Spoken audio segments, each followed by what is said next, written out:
ஒரு அரசு அதிகாரி, ஒரு தேர்தல் ஜனநாயகத்தில் இருக்கிற ஒரு கட்சி, அங்கீகாரம் பெற்ற ஒரு கட்சியை, கிட்டத்தட்ட 30 லட்சத்திற்கு மேற்பட்ட வாக்குகளை பெற்ற ஒரு கட்சியை எப்படி போகிற போக்கில் அப்படி பேசிட முடியுமா அப்படின்ற பார்வையை தான் நாம் தமிழர் கட்சியினர் வைக்கிறாங்க.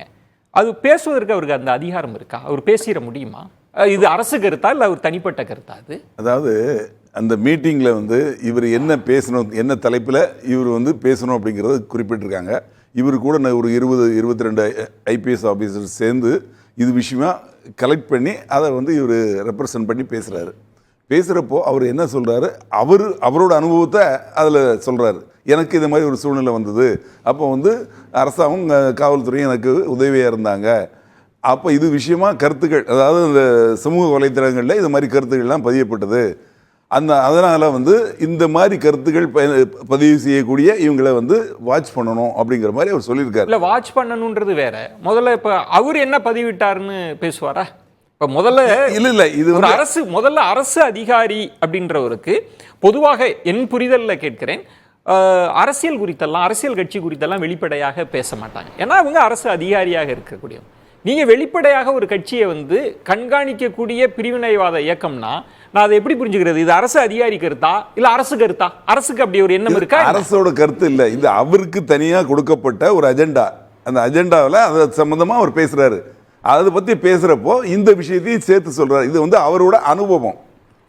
இது அனுபவம் எப்படி அதிகாரி? இல்லை இது வந்து இல்லை இது பேசத்தான் செய்கிறாரு. இது வந்து அரசோட கருத்தோ, இது வந்து அதை வந்து தடை செய்யறதுக்குள்ள நடவடிக்கை எடுக்கப்படுதோ இல்லை.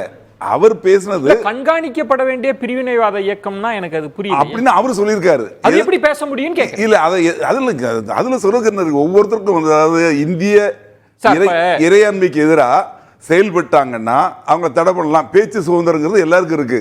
இப்ப இவரு ஒரு காவல்துறை அதிகாரி, இவருக்கு கொடுக்கப்பட்டது சம்பந்தமா இவர் விசாரிச்சு ஒரு ரிப்போர்ட் கொடுக்கிறாரு. அவர் பேசினது சரி அப்படின்னு நான் சொல்லல, ஆனா பேச உரிமை இருக்கு. அந்த தலைப்பு தான் அவர் கொடுத்திருக்காங்க. இல்ல சார், அந்த தலைப்பு இருக்கு சார். இப்போ ஸ்ரீதர் அவர்கள் கேட்ட மாதிரி நாளைக்கே ஒரு அதிகாரி திமுகன்ற கட்சியை பத்தி பேசுறாருன்னு வைங்க, அவருக்கு உரிமை இருக்குன்னு அரசு விட்டுருமா? இல்ல பாஜகவை பத்தி ஒரு அதிகாரி பேசுறாருன்னு வைங்க, அரசு விட்டுருமா? நடவடிக்கை எடுக்கல. இதுல உள்ள தலைப்பு என்னன்னா, சமூக வலைதளங்கள்ல அது சம்பந்தமா பேசல, அதுல இது மாதிரி குறிப்புகள்லாம் வந்து தனிப்பட்ட முறையில தாக்குதல், தனக்கும் தன் அனுபவத்தில் இருந்து பேசுறாரு. அதை வச்சு தான் பேசுறாரு. அதுதான் சொல்றாரு அவரு, அதுதான் சொல்லியிருக்காரு. அவர் பேசினது சரி அப்படின்னு நான் சொல்லல. அவர் பேசினது வந்து கொடுத்த தலைப்புல இதை பத்தி பேசியிருக்காரு, தன்னோட அனுபவத்தை சொல்லியிருக்கார். அவர் பேசுறது தவறாக இருந்தால் அவர் மீது நடவடிக்கை எடுக்கலாம். இப்போ டிஜிபி கிட்ட புகார் கொடுத்திருக்காங்க, நீதிமன்றம் மூலம் நடவடிக்கை எடுக்கலாம். அதுக்கெல்லாம் வாய்ப்புகள் இருக்கு. அவர் பேசினது சரி தவறு அப்படிங்கறதுல அவர் நினைச்சதை பேசியிருக்காரு. பேசினது தவறுன்னு யாருக்காவது பாதிப்பு இது வந்து விதிமீறல் ஆகாதா? எப்படி விதிமீறல் ஆகும்? இது எப்படி விதிமீறல் ஆகும்? அது சம்பந்தமா தான் பேச சொல்றாங்க.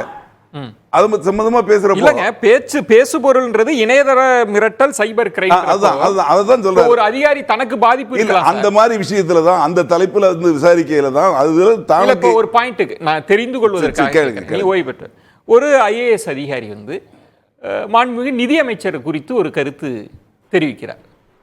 அது அவரோட தனிப்பட்ட கருத்துன்னு நம்ம எடுத்துக்கல, உடனடியாக நடவடிக்கை எடுக்கப்படுது ஐஏஎஸ் அதிகாரியின் மீது. அப்ப ஏன் அங்க தனி மனித சுதந்திரம் பார்க்கப்படாத விஷயம்? இது வந்து ஒரு கடிதம் எழுதுறாரு, தவறுன்னு கடிதம் இல்ல, இது வந்து ஒரு மாநாடு, ஐபிஎஸ் ஆபீசர்ஸ் மாநாடு. அதுல வந்து ஒவ்வொருத்தரும் ஒவ்வொரு அஜெண்டா பேசணும்னு சொல்லியிருக்காங்க. இவருக்கு ஒரு டீம் கொடுத்திருக்காங்க. அதன்படி இவர் எடுத்து பேசியிருக்காரு. அவர் பேசியிருக்கார், அது தப்பு ரைட்டு, பாதிப்பு இருக்கு. பேச்சு சுதந்திரம் அப்படிங்கிறது எல்லாருக்குமே இருக்கு. அதாவது பேச்சு சுதந்திரங்கிறது எல்லாருக்குமே இருக்கு, ஐபிஎஸ்க்கும் இருக்கு, மற்றவங்களுக்கும் இருக்கு. இதுல அவர் பேசினதுதான். அந்த பேசினதுல யாருக்கு பாதிப்பு இருக்கோ அடுத்த நடவடிக்கை எடுக்கலாம். விதிமீறல் இல்ல, விதிமீறல்னா உடனே நடவடிக்கை எடுக்கணும். எடுக்க சொல்லி இவங்க புகார் கொடுத்திருக்காங்க, தப்பு பண்ணிட்டு தான் நடவடிக்கை. அவர் அததான் சொல்றாரு, தனது குடும்பம் தொடர்ச்சியான தாக்குதலுக்கு உள்ளானது. அது அவரோட கருத்து இல்ல, அவர் சொல்றாரு. அவரோட கருத்து அவர் தனிப்பட்ட முறையில் பேசிக்கலாம். அவருக்கு வந்து பாடம் நடத்த சொல்றாங்க, இதுல என்ன சேலஞ்சஸ் இருக்கு அப்படின்றத. அப்படி இருக்கும்பொழுது இன்னொன்னு கேட்குறேன், இதுல இன்னொரு விளக்கத்துக்காக இன்னும் ஆழமா போகணுன்றதுக்கு அவர் சொல்ற போது என்னை பத்தி நிறைய இன்ஸ்டாகிராம், எக்ஸ் போன்ற சமூக வலைதளங்கள்ல எல்லாம் அவதூறான பதிவுகள்லாம் போட்டு நான் நீக்க சொல்லியும் இன்னும் அதை நீக்க முடியாத சூழல் இருக்குன்னா அவர் அந்த தலைப்புல இருக்கிற சவால்களை பத்தி பேசியிருக்கிறார். அனுபவத்தை வச்சு அப்படிதானே பேசணும் அவர். இப்ப நான் சொல்றேன் பாருங்க, அதே இடத்துல இப்ப நான் பேசணும்னு வச்சுங்களேன், என் குடும்பம் சார்ந்த சில சிக்கல் ஏற்பட்டது. அப்போ புகார்கள் கொடுத்து நாங்கள் கைது பண்ணோம். என் குடும்பம் சார்ந்த விஷயங்களை படங்களே அங்கே இருக்கு. அதை நீக்கத்துக்காக நாங்கள் எக்ஸுக்கு கொடுத்தோம், ஃபேஸ்புக்கு கொடுத்தோம், நீதிமன்றத்தை அணுகணும். இருந்தாலும் கூட அதை மாற்ற முடியலை. ஆனால் அப்படிதான் இன்னைக்கு சூழ்நிலை இருக்குன்னு பேசுவது ஒரு நேர்மையான ஒரு பொறுப்புள்ள அதிகாரியோட பேச்சா இருக்கும். மாறா இவர் என்ன பேசுறாரு நீங்க பாத்தீங்கன்னா, இங்க அது வந்து ஒரு ஃபாரின் ஐடியிலேருந்து வந்திருக்கு. அது அப்லோட் எங்க இருக்குன்னு பார்த்தா அவர் வந்து ஒரு தமிழ் சாவனிஸ்ட் இதுவான ஆர்கனைசேஷனான நாம் தமிழ்லேருந்து வந்திருக்குன்னு அவர் சொல்றாரு. இவர் தமிழ் சாவனிஸ்ட் ஆர்கனைசேஷன் எப்படி இவர் ஒரு ஒப்பீனியனை டெரைவ் பண்றாரு? என்ன தரவு இருக்கு அதுக்கு? உள்துறை அமைச்சகம் அப்படி டெரைவ் பண்ணிருக்காங்க, அப்படி ப்ரொபோசல் இருக்கு. இந்த இடம் இருக்குல்ல, ஒரு தேர்தல் நீரோட்டத்தில் இருக்கிற ஒரு அரசியல் கட்சியின் மீது நீங்க எப்படி ஒரு மதிப்பீட முன்வைக்க முடியும்? அதுக்கு என்ன அதிகாரம் இருக்கு? ஒரு அதிகாரிக்கு அப்படி அதிகாரம் இருக்கா என்ன? அவர் கருத்தை சொல்லியிருக்காரு சார். பொறுப்புல இருந்துட்டு சொல்ல முடியுமா? அவர் கருத்தை சொல்றதுக்கு அதிகாரம் இல்லைன்னு நம்ம சொல்ல முடியாது. அதை வந்து நடத்துறாங்க இல்லையா, அவங்க தான் அதை முடிவு பண்ணணும். இந்த கருத்து தவறான கருத்து, நீங்க இதை தெரிவித்திருக்க கூடாது. இல்ல இப்ப தமிழ்நாடு அரசு, இப்ப நான் ஒரு புரிதலுக்காக கேட்கிறேன், ஒரு ஐபிஎஸ் அதிகாரி தமிழ்நாட்டை ரெப்ரசென்ட் பண்ணி தானே பேசுறாங்க சார், அப்படி புரிஞ்சுக்கலாமா? தமிழ்நாடு ரெப்ரசென்ட் பண்றவங்க அவருக்கு கொடுத்த தலைப்பின்படி அவரோட அனுபவத்தை கலந்து பேசுறாரு. அப்போ அது தமிழ்நாடு அரசோட கருத்து வேற, இவரோட கருத்து வேற, எப்படி புரிஞ்சுக்கிறது? இல்ல, தமிழ்நாடு அரசோட கருத்து இல்லது. இவர் ஒரு ஐபிஎஸ் ஆபீசர், அவரோட சர்வீஸ்ல அவர் என்ன, அப்ப இனி எந்த அதிகாரிகளும் எந்த அரசியல் கட்சி மீதான விமர்சனங்களை முன்வைக்கலாம், அப்படி வைக்கலாம்னு நான் சொல்லல. அவர் வச்சிருக்க தப்புன்னா அவர் மேல நடவடிக்கை எடுக்கலாம்.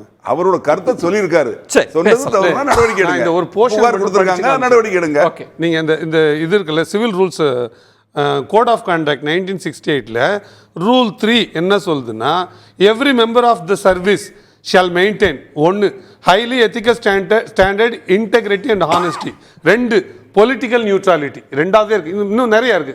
பொலிட்டிக்கல் நியூட்ரலிட்டினா என்னன்னா, எல்லோரையும் எல்லா பொலிட்டிக்கல் பார்ட்டியும் சம கண்ணோட பார்க்கிறது. ஒருவேளை இப்படி சொல்றாருன்னா, கூடவே திமுகன்ற கட்சியிலேருந்து காவல்துறையை தாக்குனாங்க, அந்த இந்த மாதிரி செய்திகள் எல்லாம் போட்டாங்க, அதை கூட அப்படி போடாமல் இல்லை, போடப்பட்ட செய்திகள் இருக்கு. இதை நாங்கள் மாற்ற முயற்சி பண்ணல. பாஜக கட்சியிலேருந்து இப்படி காவல்துறை விமர்சிச்சு போட்டிருந்தாங்க, அது போல செய்திகள் கூட இருக்கு. அதையெல்லாம் நாங்கள் மாற்ற முயற்சி பண்ணோம். அதையும் ஃபேஸ்புக்கில் ட்விட்டரில் கேட்டு கூட அதை மாற்ற முடியல, நீதிமன்றத்துக்கு போகணும்னு பேசியிருந்தானா அது பொலிட்டிக்கல் நியூட்ரலிட்டி இல்லை. அவர் அப்பொலிட்டிக்கலாக பேசலாம், எந்த கட்சியுமே சொல்லாம கட்சிகள் சார்ந்து. அப்படி இப்படி இது விதி தெளிவா இருக்கும்போது இப்படி பேசுறாருன்னா, 1 அவர் துறை சார்ந்த விதி அவரே மதிக்கல, 2 விதி மீறல் இருக்கு, அவர் நடவடிக்கைக்கு உள்ளாக வேண்டியவர்.